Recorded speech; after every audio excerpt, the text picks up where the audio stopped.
Tribune to have a chance to have an evening like this, interact with you guys, and to have Ernie Banks here is a real honor for all of us, and as well as you guys. So we're really thrilled about it, and just a great chance. I'm going to promise we'll open it up for questions after about 30 or 45 minutes, but I assure you in the first 30 or 45 minutes, Dave and I aren't going to spend too much time talking about ourselves. We're just going to try to ask some questions for Ernie that might be on your minds, and see if we can take advantage of his time here tonight with us. So with that in mind, Ernie, it's almost September, which was the first time you arrived at Wrigley Field. If I have the story anywhere at all correct, traveling in the company of a great man in Buck O'Neill, and traveling from, I believe, directly from the Negro League All-Star game, the East-West game in town for that, and then detoured over here to sign a little contract to do some business. And I'm wondering, when the first time you walked into this building and walked down a tunnel and saw the grass and saw Wrigley Field in September, what was that like?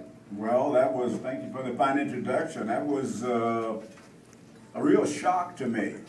And let me just say this, my life is like a miracle. I was surprised that I came to Wrigley Field. Buck O'Neill was the manager of the Kansas City Monarchs. Got in the cab, started driving, looked up and saw this big red sign that said Wrigley Field. What are we doing here? I was with another guy named Bill Dickey. And we got out and walked into the ballpark and looked around again. What in the world are we doing here? Have any of y'all ever felt that way? I'm at a place where I don't even know where I am. So we came upstairs and started talking to the general manager. And he mentioned this to Buck O'Neill, mentioned this to Bill Dickey, and then he mentioned this to me. He said, well, you're going to play here and be back in 10 days to join the Cubs when they get off the road. I didn't know what he was talking about. And then I went back and finished the season with the Kansas City Monarchs and then joined the Cubs. September 18, wasn't it? Right around there. And when I came here, I saw the players. I really didn't want to come. Can you believe that? I said, what am I doing here? I'm playing with the Kansas City Monarchs. I'm very familiar with all the players. We got along well, and they said, you got to go to Wrigley Field. I said, for what? You are with the team. You got to go to Wrigley Field, and here's some of the players on the team. And who are they? Ralph Kiner, Hank Styles. And who are those people? So anyway, I got on the plane and came here, and I met a guy named Gene Baker. I don't know if you all remember him, but Gene Baker and I came here at the same time. And I went upstairs, and they had a uniform, and got dressed, and went out on the field and looked around, saw the vines were not out at that time. It was Late in the year. Late in the year, and I just looked around, and in my mind, I was thinking about Peggy Lee. I don't know y'all. I was thinking about Peggy Lee. Did any of y'all remember Peggy Lee's song? Oh, yeah. What was it? Crazy. What was it? See you in September? No, what was it? No, that was it. Fever was one big song, but this was a big song that connected to my life. When I looked around at Wrigley Field, and I was thinking about her singing, "Is that all there is?"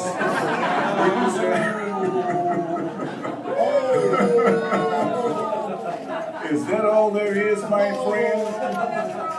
Just let's keep on dancing.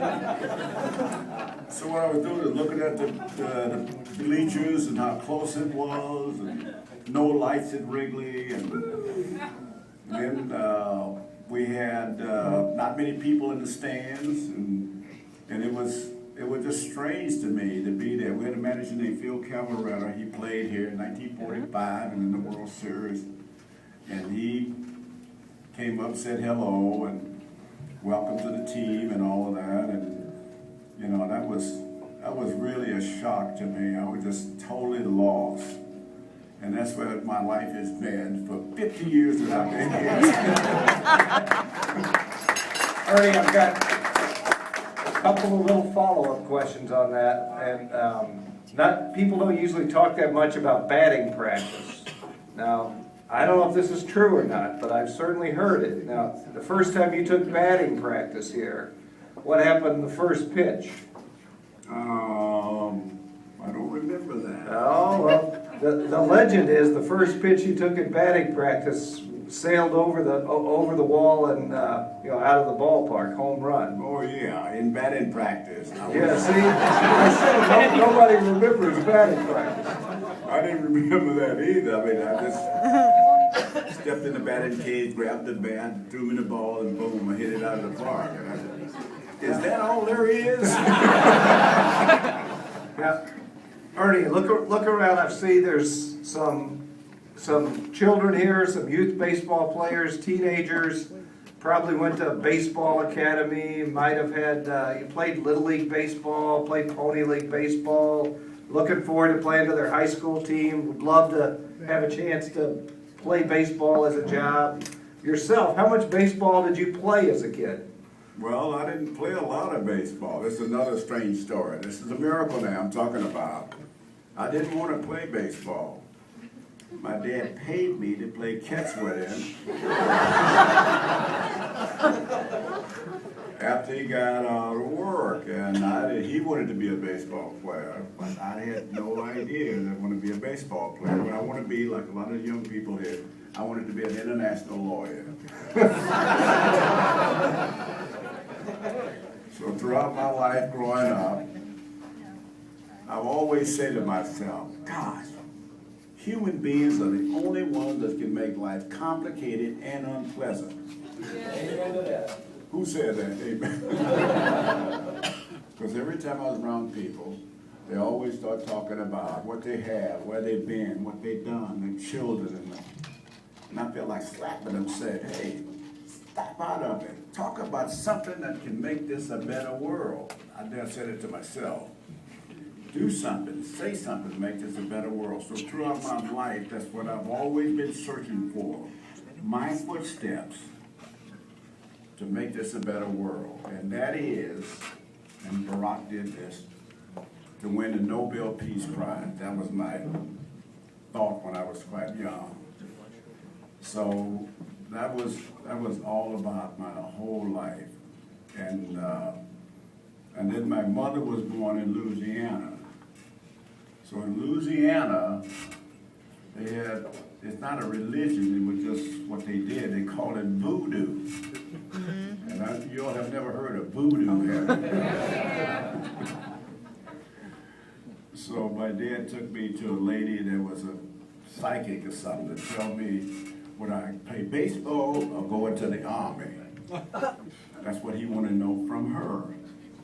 She said, you're going to play baseball. Funny thing, that's what I did. I went in the army and I had a bad knee. I didn't go through basic training or nothing like that. So my knee got better, so I went to Germany, and my knee had a problem again, so I didn't have a chance to walk. So I didn't do any training there, and a friend of mine from San Francisco put my name on the list to play baseball. He knew I played a little bit. So I arrived with the team and started playing with the military team and started developing things, and scouts saw me play a little bit, and when I came back, I got signed by the Cubs. So I had no idea about my life as a baseball player. And it has been most enjoyable. I've learned a lot of things from a lot of people, traveled a lot of places. Been on Air Force One with President Ford to the All-Star game, and had a chance to visit a lot of presidents in Washington and all that. It was all like a miracle to me. What a life this is. It's a big miracle that I played here, and to be here with this team have so much fun and learn so much. We didn't have a lot of fans at that time, as you recall. 2,500, I think, for your first game at Wrigley Field was about the crowd. Yeah. But that was September, and in fairness, it hadn't been a great season for the Cubs. Well, what I learned from that is, in my life in playing here, and I try to pass this on to young players, I played the game, what you just said, as if nobody was there but me. I didn't think about the fans, because we didn't have many. I didn't see them, I didn't hear about them, I didn't cheer or boo or anything, but I just played the game. I said, me and the ball. I don't care who's throwing it. I'm gonna hit it. I'm gonna catch it. I'm gonna throw. I'm gonna do the things as if I'm playing by myself. Have any of y'all ever had that kind of experience playing sports or in business? Like you just me. This is just me doing this. And that's it. And sometimes I walk out the ballpark, walk right past my kids, like they wasn't even there. I was so everybody thought I was crazy, though, the way my life has been. And what I learned, and a lot of the kids used to wait after the games, and I wanted to sign every kid's autograph. Of course, in my mind, I thought that one day I might have to ask this kid for a job. So that's what I did, and later on in life, I met a lot of kids who came here when they was 10 years old, and now they're doing many things around the world, and I didn't remember it, but they did. Said, Ernie, I met you when I was 10 years old, I got an autograph from you, you signed this for me, and they pull it out of their wallet and show it to me, and I, wow, life is like that. Being nice to people as you travel up the ladder, because you're gonna meet them again. And I did. I met a lot of kids that came here when I first started. Now, most of them are in their 50s and doing many other things, but it was just a wonderful experience to be here in this park. This park is like the Taj Mahal. I really want to make it one of the modern wonders of the world. What do you think of that? What's that? We already did. I want to make it one of the modern wonders of the world, like the Golden Gate Bridge. You got it? And that's how it's been for me. I've learned a lot, seen a lot, I've had some experiences in my life that I will cherish the rest of my life now. He talked about doing a book. Working on one. When I think about that, I mean, the things that happened in my life, I just want to keep to myself and enjoy it with my grandkids. Don't even know that I played baseball, and just to share things with them, some of the experiences I had. And what I'm going to do now, I'll share this with all of you. I'm going to start an 80s club. That's all the athletes in every sport who turn 80. I'm going to have an 80s club.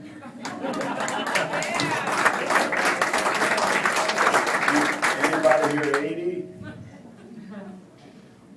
Anybody here 80? Nobody here 80. So we're going to be like people that are comforters for you to tell you about our experiences in living in this country. Just our experiences. 80-year-old Tommy Lasorda, Stan Musial, Al Kali, many of the guys that have turned 80 that we'd like to share this with them and let some of the younger people know what life is all about. It's something that I feel in my life that nobody's ever listened to me at all. So now I get a group of guys in the 80s that would listen to me because they can verify the things that I say or what they say about themselves. But that's what I'm looking forward to starting. Ernie, how do you account for the fact that we